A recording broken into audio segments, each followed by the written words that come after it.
అండి ఈరోజు దేవరపల్లి మండలం కురుకూరు గ్రామం విలేజ్లో మేము ఈ గ్రామాన్ని దత్తత తీసుకున్నామండి. దత్తత తీసుకుని ఈ డివిజన్లో ఈ గ్రామంలో అందరు రైతులతోటి మేము పిఎండిఎస్ వేయించాలనే కాన్సెప్ట్తో ఈ 63 ఎకరాలని 18 మంది రైతులతో 2 బ్లాకులుగా వేయించడం జరిగిందండి. వీళ్ళ దీన్ని చూసి దగ్గర 40 డేస్ అయిందండి. చూసి అందరూ చాలా హ్యాపీగా ఫీల్ అవి భూమికి చాలా బాగా ఉంది, ఈ పచ్చదనంతో ఇలా ఉంటాం మేము చూసాం. ఇది చాలా బాగుంది, ఇన్ని వరకు మేము చూడలేదు.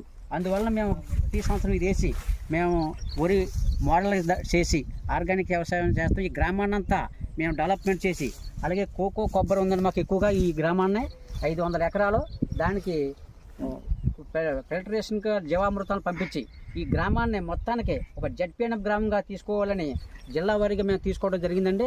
ఇక్కడే ఈ గ్రామంలో ఒక ఫార్మర్ సైంటిస్ట్ గారు ఉన్నారు, అలాగే ఎన్ఎఫ్ఏ గారు ఉన్నారు జిల్లాకే, అలాగే ఒక ఎంటీ, ఒక ఐసీఆర్పీ, మేమందరం టీం వర్క్ చేసి ఈ గ్రామంలో దేవరపల్లి మండలంలో తూర్పుగోదావరి జిల్లాకే దీన్ని ఆదర్శంగా నిలపాలని మేము తీసుకుంటామని స్టేట్ వారికి తెలియపడుతున్నాం. ధన్యవాదాలండి. నమస్కారం అండి.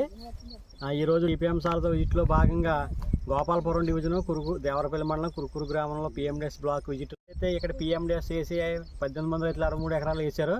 వారందరినీ ఎస్టీఎస్ కంపార్ట్ బ్లాక్లో తీసుకెళ్లే విధంగా డిపిఎం సార్ గారి ఆదేశానుసారం మేము, అదేవిధంగా మా గోపాలపురం ఎంటీ గారు, ఆ డివిజన్లో ఉన్న సిబ్బంది, అదే గ్రామ ఐసీఆర్పీ, అదేవిధంగా ఈ గ్రామంలో కూడా ఒక ఉత్తమ ఎన్పిఎం షాప్ ఉందండి.